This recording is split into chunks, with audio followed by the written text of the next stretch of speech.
Buoyant force and frictional force. Feather के case में कौन सा फोर्स उसके ऊपर एक्ट करते हैं, मतलब that is resist to that feather to go on to the ground, that the frictional force due to the air की वजह से उसके ऊपर फ्रिक्शनल फोर्स एक्ट होता है, ठीक है, जो रेजिस्ट करता है फीदर को ग्राउंड में रीच होने के लिए, ठीक है। देन सेकेंड फोर्स कौन सा होता है आपका, बॉयंट फोर्स।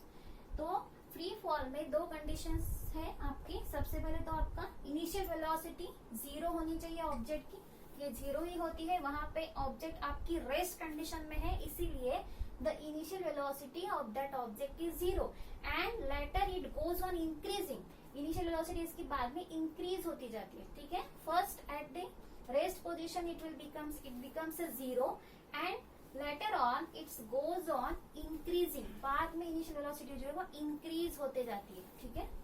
बट यहाँ पे कैसे होता है, जैसे ही ये ऑब्जेक्ट अर्थ की तरफ अगर गिरने लगती है फॉलिंग फ्रीली, तो यहाँ पे एयर होता है ना, तो एयर क्या करता है, इस फोर्स मतलब ये ऑब्जेक्ट को रेजिस्ट करता है उसके मोशन को। तो हम ये फ्री फॉल नहीं बोल सकते क्योंकि यहाँ पे एयर उसको रेजिस्ट कर रही है। तो true free fall occurs only in the vacuum. What is the vacuum? Because there is no any matter present, so that is called as a vacuum, ठीक है। वैक्यूम क्या होता है, what is a vacuum?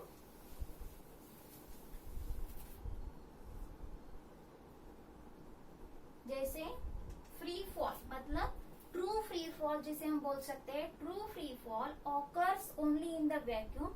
So vacuum क्या है आपका, vacuum is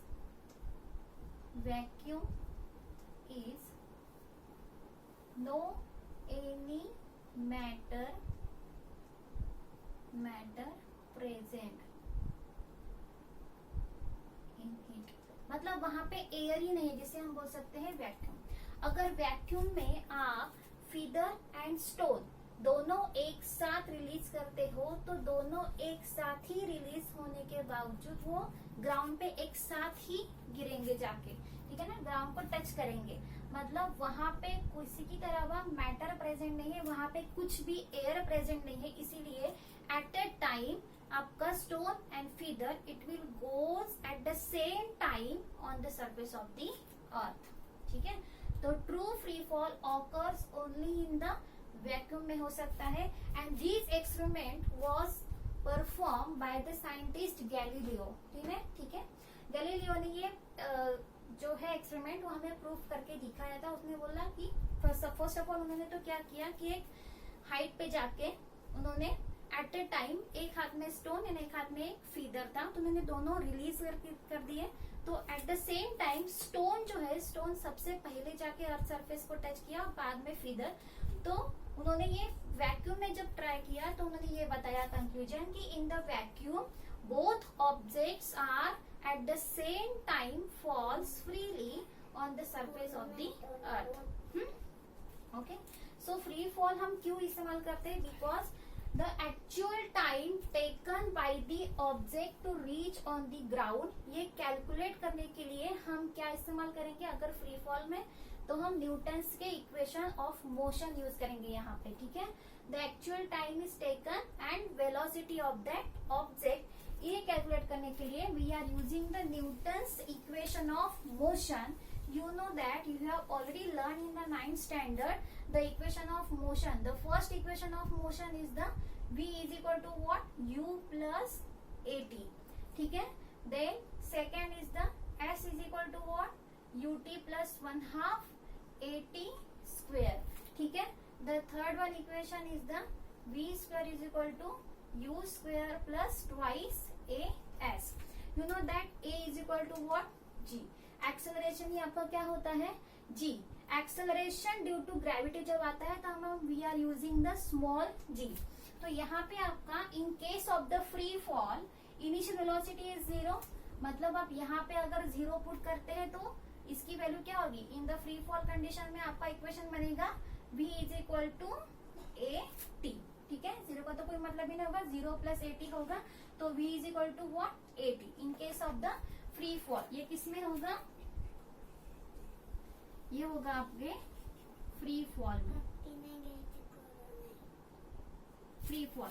second equation आपका क्या होगा यहाँ पे, displacement s is equal to what, हाँ यहाँ पे आपका डिस्प्लेसमेंट होता है। s हम क्या रिप्रेजेंट करता है यहाँ पे, s डिस्प्लेसमेंट रिप्रेजेंट करता है। मतलब जैसे ये object from the surface of the earth एक पर्टिकुलर हाइट पे है, तो हम यहाँ पे हाइट मतलब हम क्या कंसिडर करेंगे यहाँ पे s, ठीक है।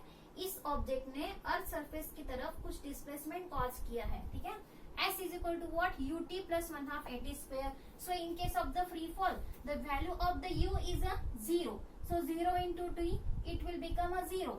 So in case of the free fall, the second equation will be s is equal to what, only 1/2 gt square. हम यहाँ पे gt लेंगे क्योंकि acceleration due to gravity, ठीक है। gt या फिर at भी ले सकते हो, ठीक है। Then third one will be what, v square is equal to u square plus twice s. Again here the value of u is a 0. So third equation will be v square is equal to 2gs, ठीक है। In case of the acceleration due to gravity we are using the g, ठीक है। Then v is equal to at, s is equal to 1/2 at square, ठीक है। Then v square is equal to what, 2as. This equation in case of the free falling, ठीक है। Suppose I thrown a object vertically upward direction. In that case, the value of g is become a negative because it is in the opposite direction of the velocity. So the acceleration due to gravity it becomes a negative. In case of what, when object is thrown vertically upward direction, then the value of g it becomes a negative, ठीक है। And in case of the free falling, the g will become a positive, ठीक है। तो ये था free fall. So what is in the free fall? An object is falling freely under the influence of the force of gravity is called as a freely falling body.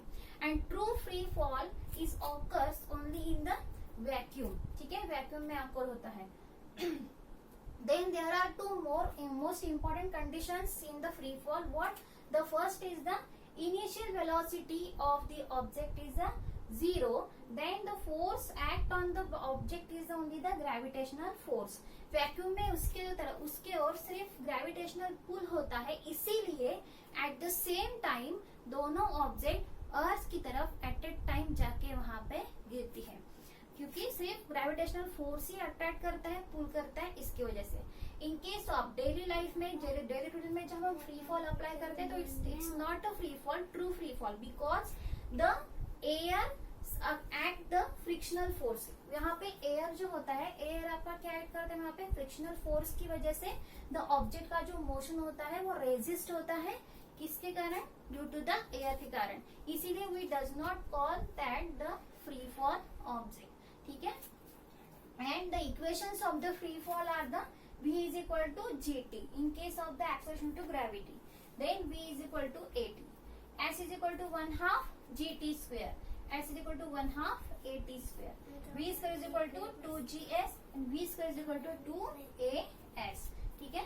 So this is the free fall. Today we have learned about the free fall and mass and the weight, ठीक है।